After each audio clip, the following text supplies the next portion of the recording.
Welcome back, guys. Welcome to the channel. This might seem like a bit of a random video, but actually it's relevant for two particular reasons. One is that it's the 30th anniversary of the film in question that I'm going to talk about with you guys. And one is it's the 50th anniversary of the events that the film itself is about, or that it covers. So it's relevant for those two reasons. At least it's the 50th anniversary on the day that I'm filming this. Okay, that being the Wednesday of this week, so the 30th of October. And I kind of, if you look at the thumbnail and the title of the video, perhaps it's a bit provocative, but nonetheless, I actually think it's emphasizing a point that I do want to make here, which is most people, when they think of, well, what are the best boxing movies? And there have been a lot of boxing movies throughout cinema history, actually. It's kind of one of the most kind of covered or utilized of sports, I think, as a kind of subgenre in film, right? Most people will name one of two movies as the best, right? They'll either say Rocky, which is the kind of populist favorite, right? It's the movie which, even if you're kind of not a fan of boxing, you've probably A, seen it, and B, it's probably the one that's introduced most people to the sport that they might not normally watch. And it's the kind of movie that you can kind of get away with not actually having any interest in the sport, but maybe you really like the film. It's the populist choice, right? And then the other choice is Raging Bull, which is a kind of more artistic choice, the cineast's choice, right? Now, I'm not disputing either of those choices. I think they're perfectly valid choices, actually, for those differing reasons. However, I want to, like I say, be perhaps a little bit provocative, but I want to suggest kind of throw a third film into the mix. A film that actually, even amongst boxing fans, of which I consider myself to be one of, is not really spoken about. And I think that's because it's a documentary. And, documentaries, sports documentaries in particular, are kind of 10 a penny. But I think this one's quite special, actually.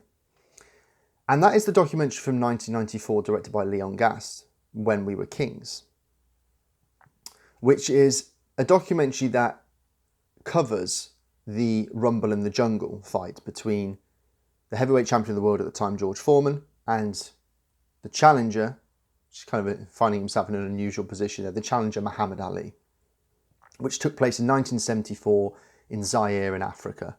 Okay, it was Zaire at the time, Democratic Republic of Congo, but Zaire, for all intents and purposes, in Africa. It's the 50th anniversary of that fight, and it's the 30th anniversary of the film. And so it's kind of, in my view, it's probably the most iconic boxing fight in history. Because what you had was, and it's that for many reasons, okay? As the kind of tagline said at the time, it was essentially a fight between two black fighters for the heavyweight title, taking place in Africa, promoted by black promoters, okay? One of them, of course, Don King, who went on to obviously be kind of one of the preeminent promoters and one of the most notorious kind of promoters of the 80s and the 90s boxing scene. You see a young Don King here. And basically what it is that Leon Gast at the time travelled to Africa and he shot all this footage of Muhammad Ali and George Foreman whilst they were training over there and in preparation for the fight, of course, and for the fight itself. And there was also a concert that took place at the same time, Zaire 74, which is like a festival, which featured a lot of prominent black musicians at the time. B.B. King, James Brown performed there. Actually, interestingly, there's a documentary about that concert in of itself called Soul Power, which was released on Eureka Blu-ray a good few years ago, but it's been out of print for a good few years now. I think it was one of the first ones of theirs to go out of print. And funnily enough, I haven't actually ever watched that film. I should have by now, really. But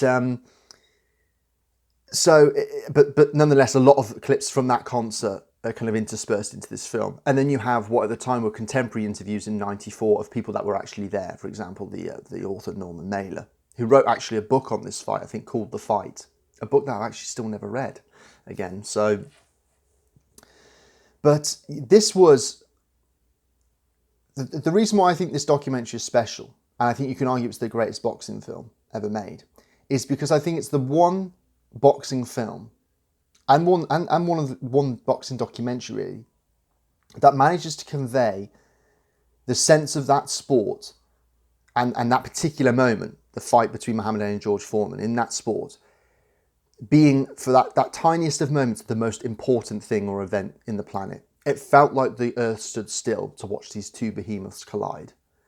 And the thing about history, of course, is you can't really write it. A lot of it's accidental.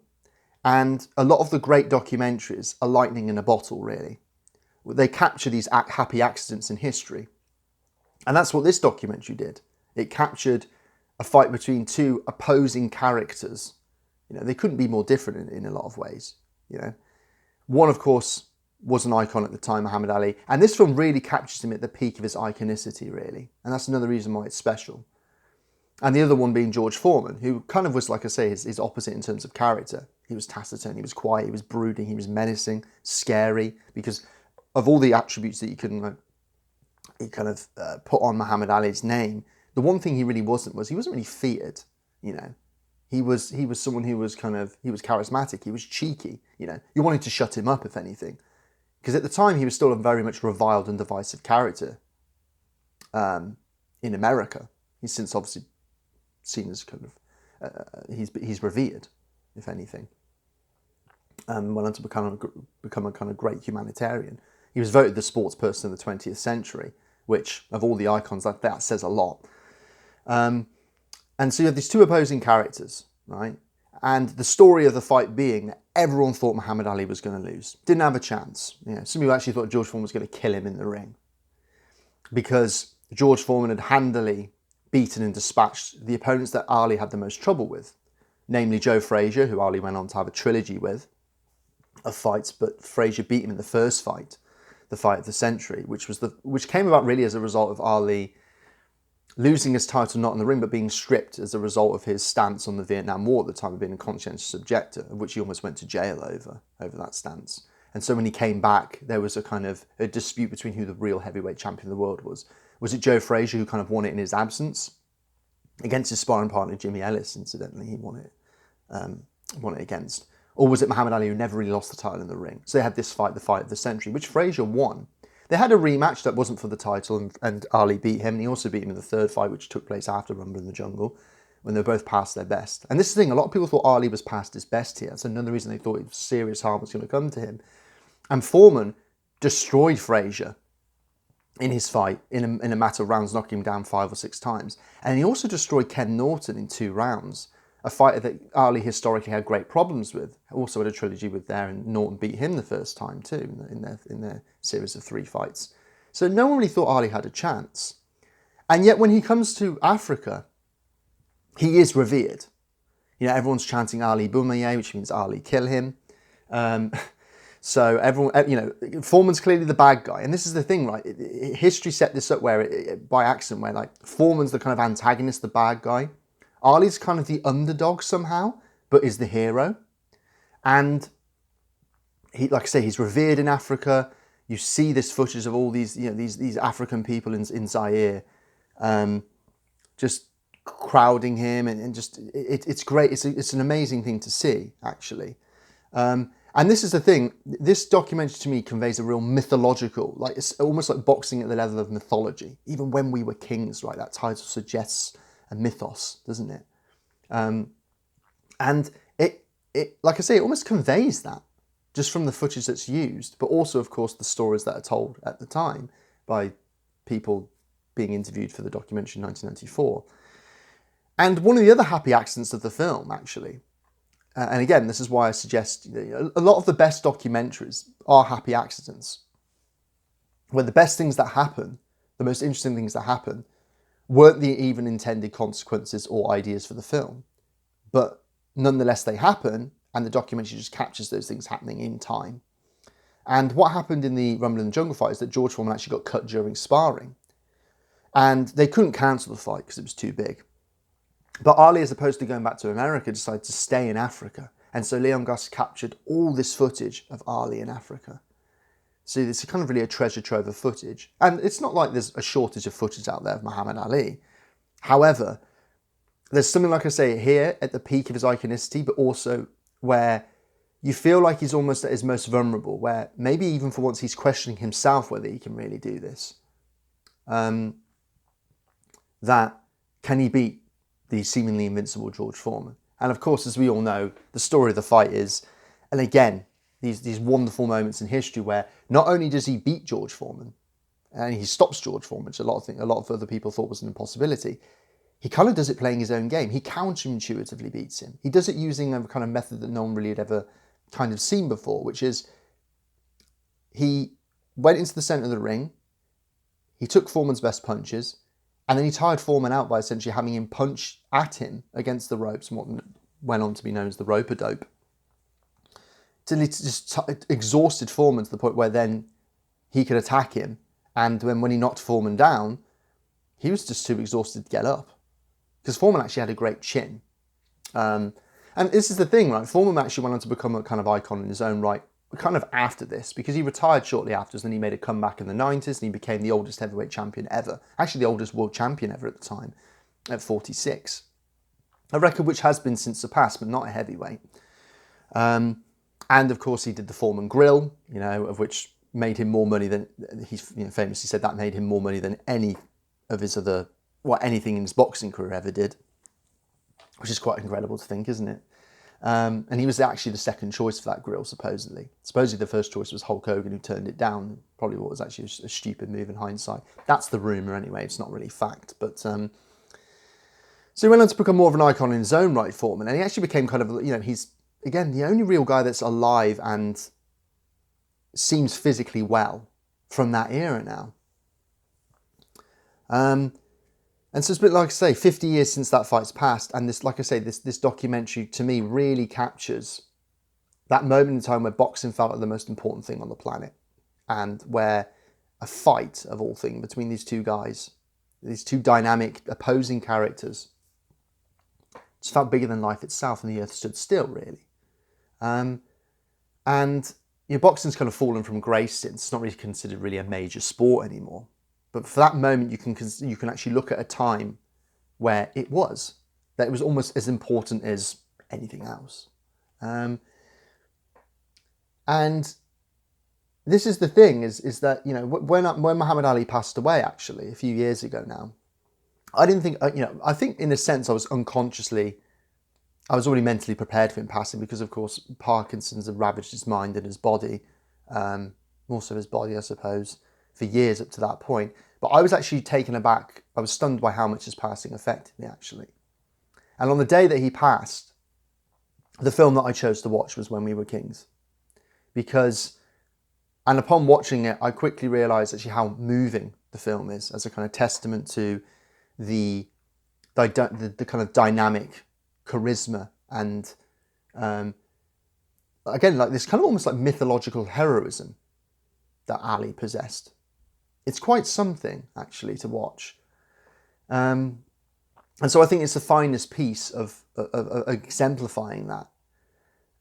And again, the symbolic importance of a moment in time and sport. It really is a lightning in a bottle movie, I think. And it's telling that I watched something like that as opposed to, say, the film Ali by Michael Mann. Now, I'm a fan of Michael Mann in his movies. Ali's one I've always struggled with, because I think the film, the biopic that was made by Michael Mann, Ali, which of course had Will Smith, who I actually think does a good job as Ali, as good a job as you probably can do. I think that film falters and fails in all the ways that just are kind of intrinsic to making a biopic. That you just really, it falters and fails in all the ways that When We Were Kings, it's the virtues of that film, which is that you just can't capture history in a way that When We Were Kings does, because it was captured at the time, because it's actually footage of them. And like I say, it manages to convey that sense of iconicity in a way that feels kind of once removed or stagey in Ali. It's a problem that's kind of inherent to a lot of biopics, actually, is how to make them interesting and engaging, I suppose, for a wider audience. Now, you might just think, well, I'm not a boxing fan, but I really would say give When We Were Kings a chance, because I think it's one of those rare documentaries, kind of like Hoop Dreams of Basketball, right? One of those rare documentaries that even if you're not into the sport, you will find the documentary fascinating nonetheless, regardless of what you think of the subject matter, in my opinion.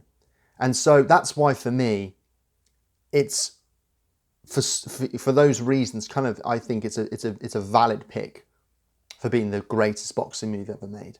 There have been a lot of great in history, great ones, but I think this, you could argue, is one of them. And again, one that's seldom mentioned. I think that is because it's a documentary, that somehow you take away the kind of, there's no sense of, artistic creativity there. It actually won the documentary, the Oscar for the Best Documentary, Academy Awards in '94, I believe. And, you've got to remember, this is at a time when documentaries were really kind of niche things. It's hard to think back. It's hard to, it's easy to forget now, I should say, that prior to like Michael Moore's success with Fahrenheit 9/11 and Bowling for Columbine, and other ones like An Inconvenient Truth, the kind of climate change documentary, and March of the Penguins, these were huge box office successes. Documentaries weren't box office successes before the early 2000s. Now documentaries are seen as kind of valid artistic pursuits, as well as kind of esoteric tackling of certain issues or subject matter, right? Okay, they're actually seen as both artistic pursuits and commercially viable. That wasn't the case 20 years ago. And so it's interesting to always think of these documentaries that were made before that period, in which they were made, in which really they kind of are seen as esoteric things. But I think When We Were Kings is very accessible, just because, of course, the charisma of Ali always shines through. I think it's fascinating to look back at a time when you see the transformation of George Foreman back then, this kind of real menacing, really kind of seemingly unapproachable and scary guy, to the, he's now, he seems like a kind of warm, cuddly guy, it almost has that kind of, he did actually become a preacher. I was going to say he has like almost like the kind of the aura of a kind of one of those preachers, Christian preachers in America. But he actually did become that for, I think, a short while in his retirement. But yeah, those are my thoughts. I thought I'd just jump on and say, throw a kind of my hat into the ring, as it were, or throw that film pick out there and say, and celebrate the 50th anniversary of what is an iconic fight, arguably the most iconic in boxing history. And a great documentary that's kind of, I think, seldom talked about. It is being released on Blu-ray, by the way, on the 4th of November. So next week, if you're watching this video when it's released, by 101 Films. Criterion has the rights in the US, but it's 101 Films that actually, which I would have loved the Criterion over here, but 101 Films releasing the Blu-ray is better than nothing, right? It used to be out on DVD. Don't know if it's long out of print. I used to own the copy, but I'm definitely going to get the copy of this and I'll give it a watch again. So yeah, if you haven't seen it, guys, I do recommend it. So it's definitely worth a watch. So yeah, that's the video for today. And as always, let me know what you think of the film in particular in the comments below, or any memories that you might have of Ali, for example, or boxing in general. And yeah, like and subscribe if you like the video. And as always, guys, I will see you on the next one. Take it easy.